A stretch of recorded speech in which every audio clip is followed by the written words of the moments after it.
After retiring from the Army, 70-year-old Clay Reddington lives a quiet life in rural New Mexico until a simple act of kindness, rescuing a dehydrated stranger on a desert highway, unexpectedly goes viral. The stranger turns out to be a special ops captain, leading to Clay being honored by the military and rediscovered by his community. As praise and skepticism swirl, Clay reflects on his past, reconnects with his estranged brother, and helps inspire a ripple of kindness across the town. Welcome to my channel. My name's Clay Reddington. I'm 70 years old, and for the past 16 years, I've lived alone in a cabin on the edge of Guerrilla, New Mexico. Not much out here besides rattlesnakes, cottonwoods, and quiet, and that's just how I like it. I wasn't always this way. I served 22 years in the Army for deployments, one Purple Heart, and enough ghosts to fill an old church. Retired as a sergeant major, then disappeared like a coin down a storm drain. Folks in town don't know that part. They just see the crusty old man who walks with a limp, drives a '93 Bronco, and lowers his American flag each sunset like clockwork. Some find it quaint. Others think I'm cracked. Tuesday afternoon, just shy of 3 p.m., I was heading back from Red Mesa Ridge. I like to sit up there sometimes, let the wind mess with what's left of my hair and listen to nothing. That day, though, the heat was brutal, 108 degrees in the shade, and that's no exaggeration. As I came around a bend on Highway 537, I saw him. A man in jeans and a faded shirt, stumbling along the roadside like a drunk. But I knew better. That wasn't booze wobble, that was dehydration. His skin was cooked pink, his lips cracked, and his pace told me he wasn't gonna last long out here. I pulled over without a second thought. My Bronco shuddered to a stop, and I reached behind the seat for a cold bottle of water, condensation still clinging to the plastic, and half a turkey sandwich I'd wrapped in foil that morning. Stepped out, boots crunching gravel. "Here," I said, holding them out. "You need these more than I do." He stared at me, blinking slow. Looked to be mid-30s, maybe early 40s. Hands shaking as he grabbed the bottle and tore into it like it held the key to life. "I swear he downed half before breathing." "Thank you," he rasped, voice barely audible. "Next station's about 8 miles, I told him. "I'll give you a ride, if you want." He nodded and climbed in beside me, too tired for conversation at first. We rode in silence a while, the kind of silence I didn't mind, heavy but honest. Then he spoke. "Why'd you stop?" "Most folks don't." I kept my eyes on the road. Back in '85, got lost in the Rockies during a solo field op. No comms, no backup, just me and the trees. Thought I was gonna die out there. Some rancher from Durango turned around, gave me a ride out. Never got to repay him. So now I pay it forward. He didn't say anything else, and that was fine. Dropped him at the Texaco just outside Farmington. As he stepped out, I pulled off my old navy blue ball cap, the one with the faded 1st Cavalry patch stitched on it, and handed it to him. "Keep the sun off your neck," I said. "It'll fry you out here." He looked at it like I'd handed him a check for $1 million, then nodded and walked into the gas station, still holding that sandwich like it was gold. That night, back home, I checked the mailbox, some junk, a grocery flyer, and a postcard from my niece in Tulsa. I was folding the flag when my neighbor, Marvin Dunn, leaned over the fence. "Saw you picking up some drifter," he said, suspicious as ever. "Careful, Clay. The world's not like it used to be. Kindness just paints a target on your back." I nodded politely, didn't bother answering. Marvin talks a lot, but he doesn't listen. Never has. Later that evening, an old buddy of mine from town, Rich Hobbs, called. "Heard you dropped some stranger off at the Texaco," he said. "Be careful, man. People post everything nowadays. You help someone and next thing you know, you're the villain in a clickbait headline." I told him I appreciated the concern and hung up. My face didn't change, but my mind wandered. After dinner, I sat at the kitchen table, light from the sunset bleeding across the tile floor. I reached under the cabinet, into a drawer I didn't open often, and pulled out a small tin box. Inside, my old Army insignia, a pair of tarnished dog tags, and a photo from Kandahar. 5 of us in full gear, standing arm in arm, dirt on our faces and fire in our eyes. Only me left now. The rest were buried in different corners of the world. I ran my thumb over the edge of my badge, then folded it all back up and returned it to the drawer. On the radio, some station was playing Johnny Cash. I peeled an apple, letting the skin fall in a perfect red spiral, and thought about that man I'd helped. Didn't know where he was going or what kind of trouble he was running from. Didn't ask, but I hoped he made it. That kind of thing sticks with you. Next morning, just after my second cup of coffee, my phone lit up. Now, I don't usually pay much attention to texts, never cared much for smartphones. But this one had a photo attached, and it was from Carson Reeve, a former neighbor from back when I lived closer to town. All it said was, "Is this you?" Curious, I tapped the link. It opened to some social media post. There it was, my old ball cap, lying on the passenger seat of a car. The caption read, "A stranger rescued me in the New Mexico desert yesterday. No names. No selfies. Just pure kindness. Thank you, whoever you are." Didn't think much of it. Figured it was a decent enough sentiment. But as I scrolled through the comments, my stomach turned. Some folks were decent, thanking the mystery man, praising the rare act of generosity. But others were downright poisonous. This is obviously staged. Probably a setup for some scam or crypto charity. Bet that old man's a grifter, or worse, a fake vet fishing for sympathy. Watch, in 3 days there'll be a GoFundMe. These viral sob stories always end in a money grab. I closed the page and rubbed my temples. It's a strange thing, seeing your own kindness twisted into suspicion by strangers who've never even felt real thirst. I chuckled dryly. Not because it was funny, but because, Lord help us, it was predictable. By 1 p.m., I noticed a van parked down near my mailbox, shiny, white, no markings. Moments later, a young woman stepped out, carrying a microphone and walking like she owned the air. She was followed by a guy lugging a camera. I was standing on my porch, arms crossed, watching them like you'd watch a dust devil twist across the horizon. "Mr. Reddington?" she asked, climbing the steps. I nodded once. Didn't offer my name. "We're with Channel 6 News," she began, all bright and polished. "We're doing a segment on that roadside rescue yesterday. The one going viral? You're the man in the post, aren't you?" I didn't say yes. Didn't say no. Just looked past her, toward the flag swaying gently in the wind. "Are you trying to make a statement, sir?" she pressed. "Some kind of viral message about old-fashioned values?" I blinked slowly, then said, "I live by what that flag means. I don't need statements." The cameraman kept rolling. The reporter adjusted her mic. "In this day and age, don't you worry about the risks of stopping for a stranger?" she asked. "About personal safety?" I let out a breath and looked her in the eyes. "Ma'am," I said, voice low, "when you've seen what I've seen, your idea of risk gets recalibrated." They aired the segment that night, but not the way I said it. They chopped it up, framed it as some tension between reckless heroism and modern caution. The kind of made-for-TV drama that fits into 5 minutes between car commercials. What followed was even worse. The online debates got heated. Some folks wrote that I was a danger to myself and others. Others said I was part of a growing trend of people manufacturing fake viral stories for attention. A few conspiracy nuts even claimed I was a federal plant, something about government propaganda and the deep state. It was like they couldn't stand the idea that someone might help a stranger just because it was the right damn thing to do. I turned it all off, closed my laptop, went out back, chopped some mesquite for the smoker. But I couldn't quite shake the thought, when did we start doubting goodness so fast? Later that night, while oiling my boots, I remembered something. I was 19, stationed outside Baghdad, when a local kid, couldn't have been more than 12, shared his last piece of bread with me during a sandstorm. He didn't ask questions, just saw I needed it. That was almost 50 years ago, and I still think about it. Funny how the simplest acts last the longest. The following morning, I was out feeding the chickens when I heard a sound I hadn't heard in decades. Low, steady, rhythmic. Whoop, whoop, whoop, whoop. Rotor blades. I looked up and saw a Black Hawk helicopter slicing across the sky, descending toward the scrubland across the road. My heart kicked into an old, familiar rhythm. I didn't run.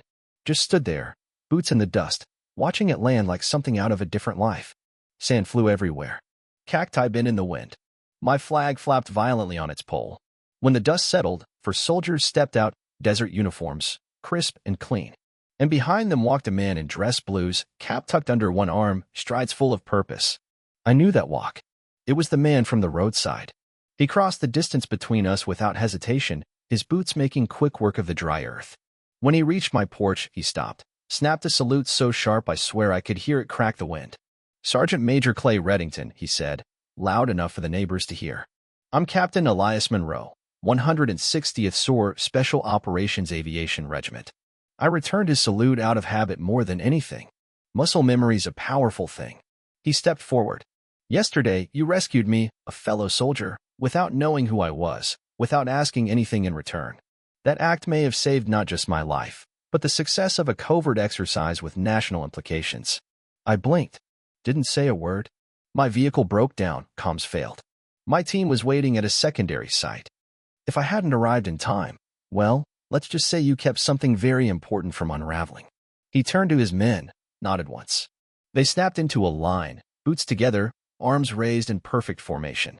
Each one saluted me, old and dusty, standing on my porch in a flannel shirt and oil-stained jeans, like I was the general himself. A woman down the road gasped. Marvin Dunn dropped his coffee mug in his driveway. Captain Monroe reached into a case carried by one of the soldiers. Inside was my cap, the one I'd given him. It was now mounted in a shadow box with a brass plaque underneath. The warrior's spirit endures, anytime, anywhere. On behalf of those still serving, he said, we thank you. I didn't speak. Didn't need to. Something heavy and unspoken settled over that morning, and it wasn't just the whir of blades. For the first time in a long while, I wasn't invisible. The chopper lifted off 5 minutes later, but the stir it left behind didn't settle for weeks. In a town like Jicarilla, where news usually travels slower than tumbleweed, word of the helicopter salute reached every porch before sundown. By the next morning, the post office clerk had to hold my mail behind the counter to make room for all the new letters that came flooding in. Most were from strangers, people from Arkansas, Montana, even Vermont. Some handwritten, others typed out neat as a prayer. All of them saying the same thing. Thank you, Clay, for showing us what right still looks like. I didn't know what to make of it. I'd just done what someone once did for me. That's it. No plan. No camera crew. Just a bottle of water and a sandwich. But apparently, in this day and age, doing a decent thing without broadcasting it makes you some kind of legend. I hung the shadow box just inside the door, beside the thermostat. Not so visitors would see it. I didn't get many, but so I would. A reminder that maybe all the quiet choices I'd made weren't just echoes in an empty room. About a week after the fly-in, the neighborhood changed its tune. Kids that used to veer their bikes to the other side of the street now waved as they passed. A little boy named Tyler, who once burst into tears when my old Bronco backfired near the school bus stop, showed up at my gate with a drawing of a helicopter and said, "You're cool now, Mr. Reddington." I stuck it on the fridge with a magnet shaped like a chili pepper. Then came the girl with the missing front teeth. I was raking gravel in the driveway when she walked up, pigtails bouncing. "Are you a real hero?" she asked, all squint and sincerity. I crouched down, knees crackling like firewood, and looked her in the eye. "No," I told her. "I'm just someone who was helped once. And I didn't forget how to help others." She grinned, satisfied, and ran off before I could say more. Later that week, the elementary school reached out. They asked if I'd come speak at their Veterans Day assembly. Now, I've faced mortar fire, landmines, even hand-to-hand in the dark, but nothing makes my palms sweat like a gym full of third graders and a microphone. So I said no. Instead, I showed up quietly, sat in the back bleachers, and listened as the children sang My Country, 'Tis of Thee, and read poems about soldiers. Every once in a while, one would glance back and spot me. They didn't stare, they smiled. Captain Monroe showed up again too, unannounced this time. No uniform, no team. Just jeans and a leather jacket. Said he was in the area, which I didn't believe for a second, but appreciated anyway. We sat out back on 2 lawn chairs with a 6-pack of ginger beer between us. "Brought something," he said, handing me a triangular case. Inside was a perfectly folded American flag. "Flew this over Kandahar," he added. "The fellas wanted you to have it." I didn't say anything right away. Just nodded, ran my hand over the glass. My eyes blurred for a second, and I let them. That flag now sits beside the shadow box. Not as trophies, but as reminders. That time remembers those who stand for something, even if nobody's looking. One night, just after sunset, I heard a knock at the gate. It was Marvin Dunn. He'd always kept his distance. Thought I was odd, maybe even dangerous. Now he stood there, cap in hand, face red with sun or shame, I couldn't tell. "I was wrong about you," he said. "I steady." I nodded once. He pressed his hand over his heart, held it there a beat too long, and walked away. Didn't need words. Sometimes respect sounds louder in silence. Things in town changed after that. Slowly, subtly. You started seeing more folks pulling over when they saw a flat tire or someone walking with a gas can. A waitress at Ruby's Diner started keeping extra sandwiches and wax paper, just in case. Even the town mechanic put a sign up. Free air and water. Kindness costs nothing. I didn't start it. Not really. But I guess I'd nudged the first domino. And then, on the 1-year anniversary of the helicopter landing, a package arrived. No return address. Just a plain wooden box. Inside was a plaque. Hand-carved, sanded smooth, with a single line burned into the wood. My character and honor are steadfast and consistent. Below it, someone had written by hand. Some heroes wear uniforms. Others drive old trucks. I ran my thumb across the grain, swallowed the lump rising in my throat, and set it on the mantel beside a faded photograph of my old unit. That night, I threw on my newer cap, slid into my Bronco, and drove toward the hills. Engine rattling. Radio humming an old Merle Haggard tune. I didn't know where I was going, exactly. But I figured someone out there might need help. And I've still got water in the cooler. The stretch of 537 past Iron Hollow had always been quiet. Flat and cracked, the kind of road where you could drive for 10 miles and not see another soul. That's where I headed the evening I got that plaque. Same route I took the day I found Captain Monroe half dead from heat. Didn't have a plan, just a pull in my gut. Maybe I was looking to feel useful again. Or maybe I just didn't want to sit in that house alone, watching the clock hands tick through another sleepless night. The sun was dipping low, bathing everything in gold and shadow. Coyotes had started their chorus out past the cottonwoods. My Bronco groaned up the incline, past mile marker 141, where a half-buried fence post still leans east like it's giving up. That's when I saw them. A silver sedan pulled awkwardly onto the shoulder, hazard lights blinking. A man stood by the hood, scratching his head and glancing down at a phone with 0 bars. His wife, I assumed, sat inside with a toddler bouncing in the back seat. I pulled up slow, rolled down my window. Need a hand? The man looked relieved. Yeah, we blew a tire. Don't have a spare. I reached for the gear shift. Got one in the back. Might fit. Let's take a look. I won't bore you with the details, but 30 minutes later we had the jack under, the tools out, and the toddler, a wide-eyed, curly-haired little girl, giggling as she helped me hold lug nuts like they were treasure. Her name was Eliza. She had a dimple and wore a Batman t-shirt. When we finished, her dad shook my hand so hard I thought he might pull my arm off. I don't know how to thank you, he said. You just did, I told him. Get her home safe. They offered money. I refused. As they pulled away, the little girl turned in her car seat, waving a hand too small to be real. I stood there, dust on my jeans, grease on my hands, heart lighter than it had been in days. That's the thing about helping people. It fills you up in places you forgot were hollow. When I got home, the answering machine was blinking. 3 messages. The first was from Pastor Jim, asking if I'd speak to the youth group next weekend about service and honor. I chuckled. Last time I set foot in a church was for Frank Dawson's funeral, and I spent most of it staring at the floor. The second was from a woman I didn't recognize, from Flagstaff. Said she'd seen my story online and wondered if I'd be willing to talk to her grandson, who'd just enlisted and was scared out of his mind. I deleted it, but not before jotting down her number. The third was from Monroe. Clay, I hope you're well, he said. I'm in touch with a few folks higher up. There's talk of putting together a tribute, a permanent display at the Fort Carson Veterans Center. They want to include your story. Thought I'd run it by you first. I let the message sit for a few days.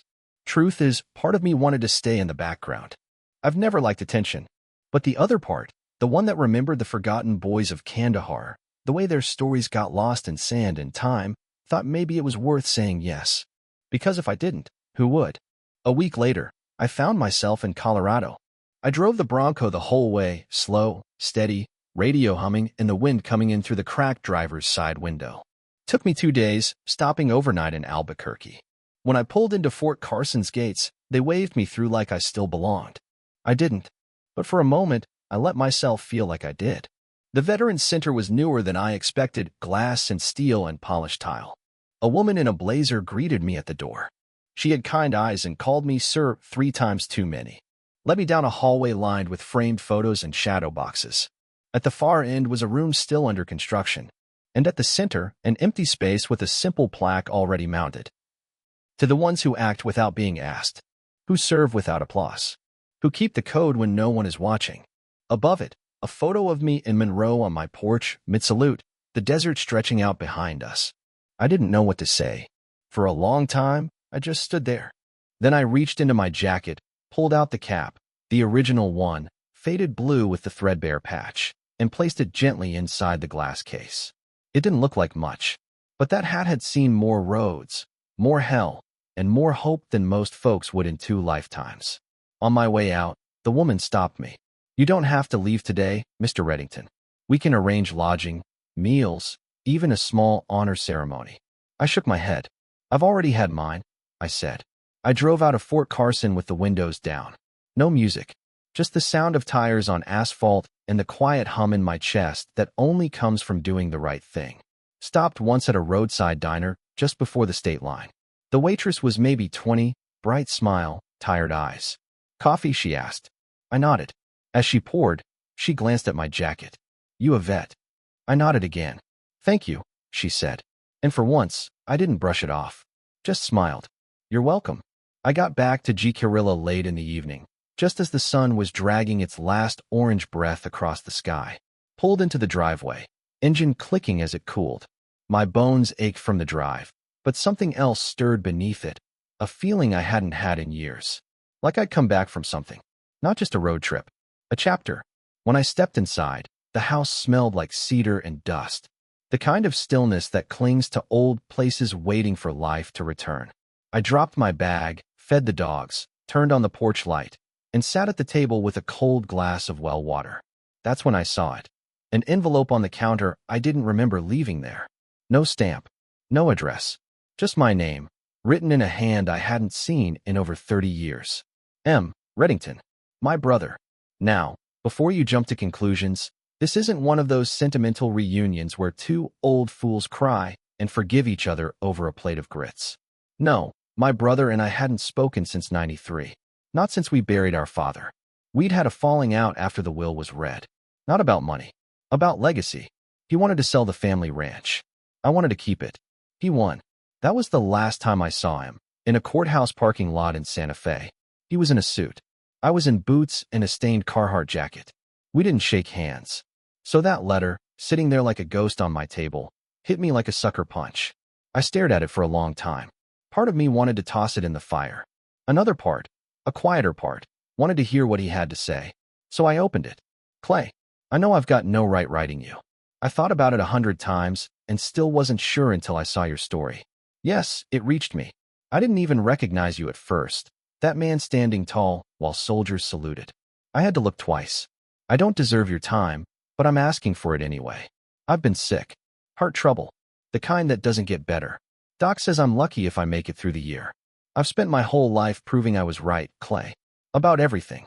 The land, the family, the choices. I was proud, and I was loud about it. But when I saw you on that porch, with the flag behind you and the sun catching your shoulders, I felt something I haven't felt in years. I was wrong. I miss you, brother. I miss what we were before the world turned us sideways. If you've got it in you, come see me. I live out in Shiprock now. 4104, Ridgewood Lane. No wife. No kids. Just an old man with a ticking clock and a porch that gets too quiet sometimes. If you don't come, I understand. If this is the last thing you ever read from me, know this. I'm proud of you. I always was. Matt. I folded the letter slow, like it might tear if I moved too fast. Set it on the counter and walked outside. The stars were starting to blink awake.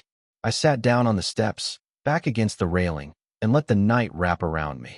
Funny thing, I hadn't thought about Matt in years, but that letter cracked something open. Memories spilled out like water through an old dam. Him teaching me how to shoot a slingshot behind the barn. Us racing up the irrigation ditch barefoot, cutting our heels on river stone. The two of us sitting on the roof of the shed during a thunderstorm, counting the seconds between lightning and thunder. Before life got complicated. Before pride became armor and silence turned to concrete. I didn't sleep much that night. Just sat with it. Like holding an old injury you forgot was still sore. The next morning, I loaded the truck. Didn't call. Didn't text. Not that I expected him to own a cell phone anyway. Just pointed the Bronco northwest and let the road find its way. Shiprock's about 4 hours from Jicarilla if you don't take detours. I took 3. Needed time to think. When I pulled up to 4104 Ridgewood, the house was smaller than I imagined. Sagging porch, wind chimes tangled, and a rusted tricycle abandoned in the grass like a ghost of someone else's memory. He answered the door in a white t-shirt and oxygen tubes. He was thinner than I remembered, shoulders slouched, face drawn like paper left out in the sun too long. But his eyes were the same. Reddington eyes. Blue as cold water. Clay, he said. I didn't speak. Just nodded. We stood like that for a beat too long, two stubborn men who had once shared a crib and now didn't know how to start a sentence. Finally, he stepped back. Come on in. The place was clean but smelled like antiseptic and cedar. Hospice nurse's touch, I figured. He motioned toward the recliner, and I sat. He took the opposite chair, wincing as he lowered himself. He coughed hard into a cloth and said, Didn't think you'd come. Neither did I said. He smiled faintly. For a long time, we didn't talk about the past.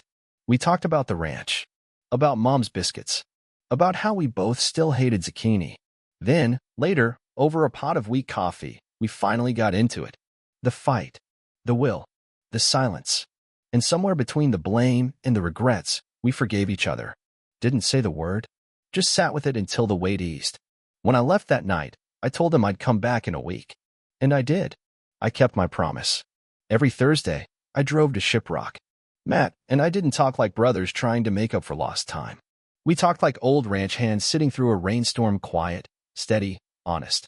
One visit, I found him in the backyard, dragging a chair across the dead lawn to sit in the sun. Oxygen tank trailing behind like a reluctant pet. You ever think we got it all wrong? He asked. Every day, I said. We didn't have to explain what it was. The lost years. The anger. The way life bends you until you don't recognize your own reflection. Matt looked out across the dusty yard. I was proud you stayed with the land, he said. I thought I was being smart, cutting ties. I wasn't. I was just tired. That was the closest he came to an apology. And it was enough. 3 weeks later, I showed up with a folded flag, the one Monroe gave me. Matt saw it and smiled. Thought you'd hang that over your mantle. I did, I said. But it belongs with someone who knew the weight of silence. He didn't say thank you. Just held it for a long time. The next week, he didn't answer the door. Nurse let me in. I found him in the recliner, eyes closed, flag across his chest. Peaceful. There wasn't a funeral, just a box of ashes and a small patch of earth near our parents. I buried the flag with him. Later that night, I drove out to Red Mesa Ridge and sat under the stars. Thought about the way brothers can drift like old fence posts, rooted by blood, separated by time. We never got everything sorted, but we remembered who we were. That mattered. A week after Matt passed, I got a letter from the VA. For a moment, I figured it was more bureaucracy, maybe something about my benefits. But when I opened it, a check fell out. Not a refund, a donation. In memory of Matthew Reddington, requested by Captain Elias Monroe. Attached was a note. He said you once shared a bed and a bloodline. Said he never earned a flag, but that his brother made him believe in what it stood for. Figured you should have this. I didn't cash the check. Instead, I drove to the local veterans shelter in Gallup, a squat building with peeling paint and a sagging roof, and handed it over. Use this to fix your plumbing and buy better mattresses, I told the manager. Name the room in the back after Matt. They did. Didn't take long for the story to spread. Not because I told it, but because kindness leaks through cracks, no matter how tight you seal them. One of the kids at the shelter, maybe 19, nervous as a field mouse, stopped me on my way out. You really served? I nodded. He hesitated. Was it worth it? I thought about the pain, the silence, the friends buried overseas. Then I thought about Monroe. Matt. The little girl in the Batman shirt. Not always, I said. But helping someone else? That part's always worth it. He smiled. Small, unsure. But it stayed on his face as I drove away. That was enough. Things settled after that. No more helicopters. No more news vans. Just me, the Bronco, the hills, and the flag I still folded each evening, crisp corners, steady hands, like clockwork. I wasn't doing it for show. I was doing it because I still believed in the idea, even if the world seemed to forget it now and then. Then one morning, just before sunrise, I opened my door and found a shoebox sitting on the porch. Inside was a stack of letters, all handwritten. No return addresses, just initials. Some were from strangers, others from people I hadn't seen in decades.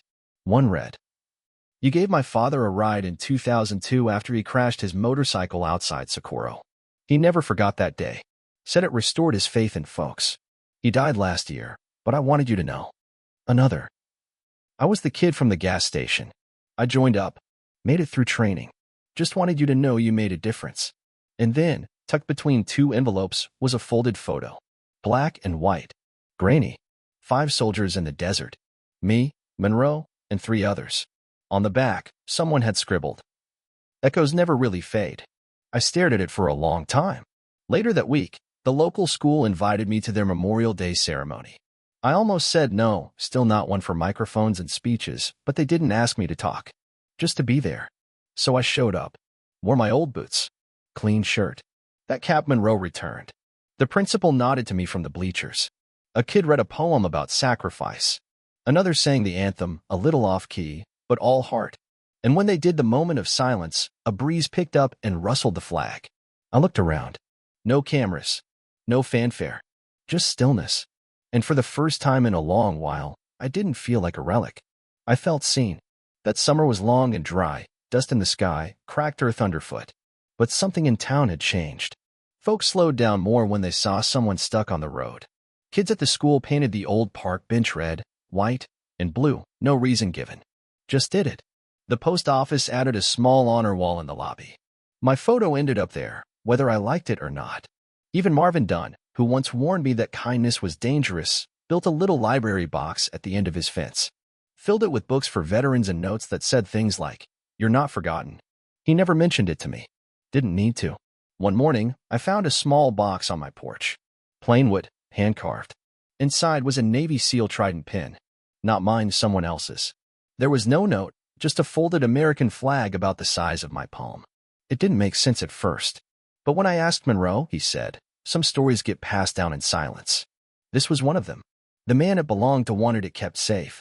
I figured you'd know what to do with it. I didn't ask more. I mounted the pin and the flag in a small shadow box and drove it to the shelter in Gallup. Hung it in the common room with a brass plate beneath. For the ones who gave more than they took. Later, I was back on the ridge at Red Mesa, same spot I always go when the house feels too empty. As I looked out over the horizon, I realized something. This was never about one man helping one stranger. It was about what happens when a quiet choice ripples outward. When decency plants its flag and stays, no matter how loud the world gets. The viral post? Long forgotten. But the change it sparked? That stayed. A year to the day after I gave Monroe that sandwich and cold bottle of water, another package arrived. This one was small, wrapped in brown paper, no return address. Inside, a handcrafted wooden plaque. On it, a quote I knew by heart, burned into the grain. "My character and honor are steadfast and consistent." Beneath that, written in pen. Some heroes wear uniforms. Others drive old trucks. I stood there for a long time, thumb brushing the letters. Then I placed it on the mantel next to the photo of the 5 of us in Kandahar. Only my face left age. That night, I folded the flag as always. Tight corners. Clean lines. A habit born from duty, now kept for memory. But this time, I didn't just put it away. I placed it carefully in the Bronco, tucked behind the seat, along with a fresh cooler of water, a box of trail bars, and a new ball cap, not faded like the old one. This one was navy blue, stitched clean with the words, "Anytime, anywhere." Then I slid behind the wheel. No plan, no destination, just the road. Because I knew there was always someone out there who might need help, and not just help fixing a tire or finding a gas station. The kind of help that doesn't ask questions. That doesn't need a thank you. That just shows up and listens. I've learned something in these years, something I wish more folks understood. You don't have to save the world. Just show up when it matters.